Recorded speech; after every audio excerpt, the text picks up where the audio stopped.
It's no secret that brick and mortar retail stores are struggling as more and more people shop online.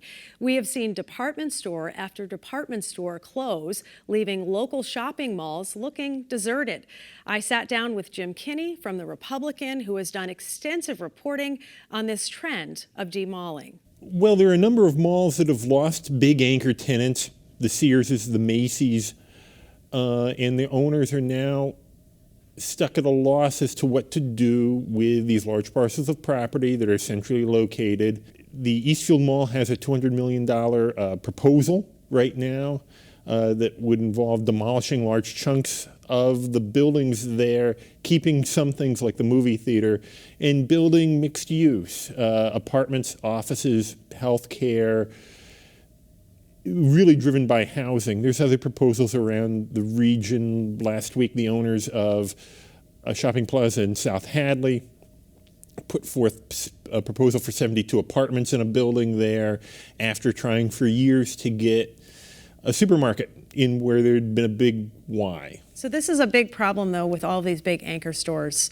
leaving, because when the Eastfield Mall, you had Macy's left first, and maybe JCPenney's left first, and then finally Sears most recently. I mean, those were the big stores that people who at least lived around there would run in if they didn't want to drive all the way up to Holyoke, and it was pretty convenient. So it's kind of coming, obviously, from this whole trend of this online shopping affecting these big stores. It's inescapable, I would think, for malls, not just in our region, but all over the place. You also have the tack taken by pyramid companies at their malls in Hadley and in Holyoke, where they're moving toward entertainment type options, bowling alleys, go-kart tracks, the kind of thing that Amazon can't deliver to your house. Billy D's at Holyoke Mall. Yeah, that sort of thing. And that's going to drive, they hope, foot traffic, restaurant traffic that isn't traditional shopping. I know that everything is available at your fingertips, right? And certainly with our younger generation, you can do everything on the phone and order. I like to call myself mature or old school, where I like to go in and actually, shop at a place, because I'm never organized enough to say, okay, I'm going to do this 2 days ahead of time. So if my kid needs an outfit for a chorus concert, I'm going in that day. It becomes a problem, I would think, for shoppers to be able to find a place to run into to get what you need.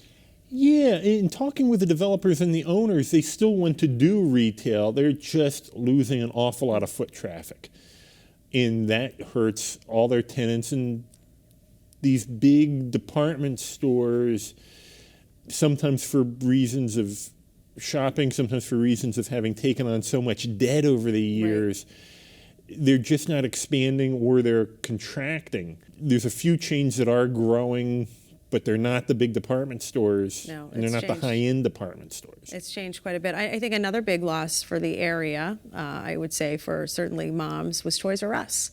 And that's a difficult one, because, that was pretty convenient. Now you have to buy toys, you go to Target or Walmart, which I know they're around, but that becomes, I guess, a little bit more inconvenient as well. Well, it goes back locally to KB, which was a Pittsfield-based company, right, that had toy stores in malls and in shopping centers. And changing consumer habits, they got hit by changing consumer habits, and the recession made it impossible for them to refinance.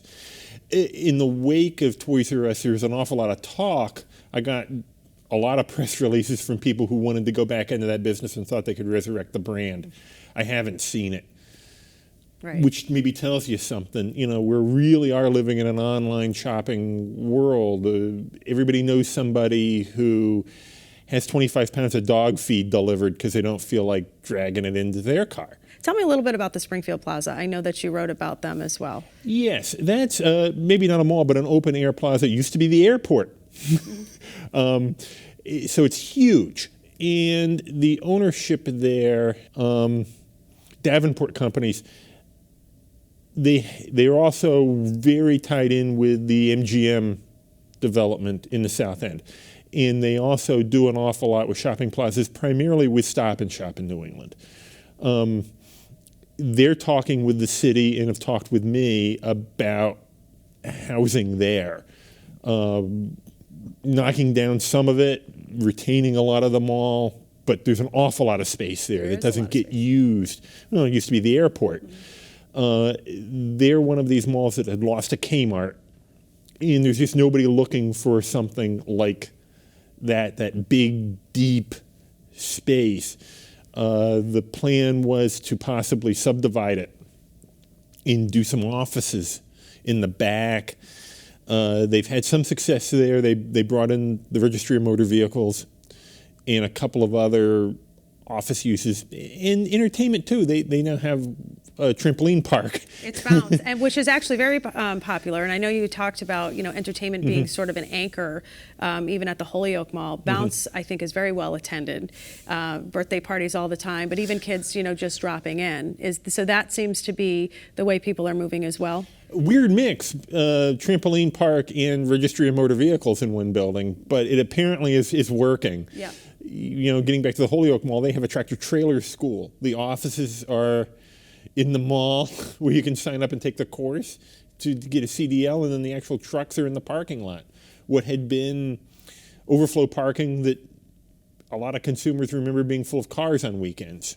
Right. And just not anymore.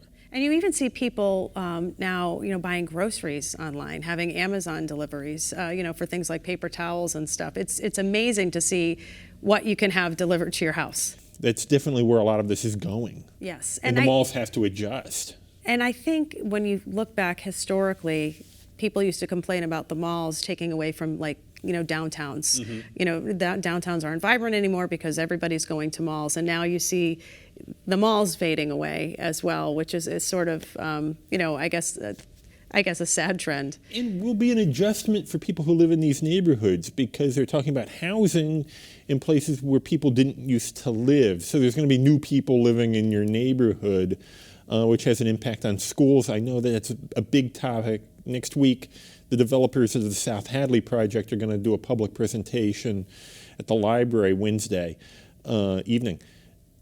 And that'll be a big topic there. I'm very interested to hear from the neighborhood. Are there people who just want to have something there? Or are there people who are fearful of people living in what had been retail space? And what are you hearing, from people as you do other areas like Eastfield Mall, Holyoke Mall? Are you hearing that people are okay with these malls kind of fading away, or what's the response? In talking with people and in the response I get online, it seems like there's very much a generational divide. There's the folks who really miss Steigers and other places like that, and there's people who just want to have something in there, are tired of driving past a big, empty, ugly shell. One of the other proposals is for marijuana retail in Eastfield, and I think we'll learn more about that when the city makes its decisions on which of the marijuana retailers will move forward in its process.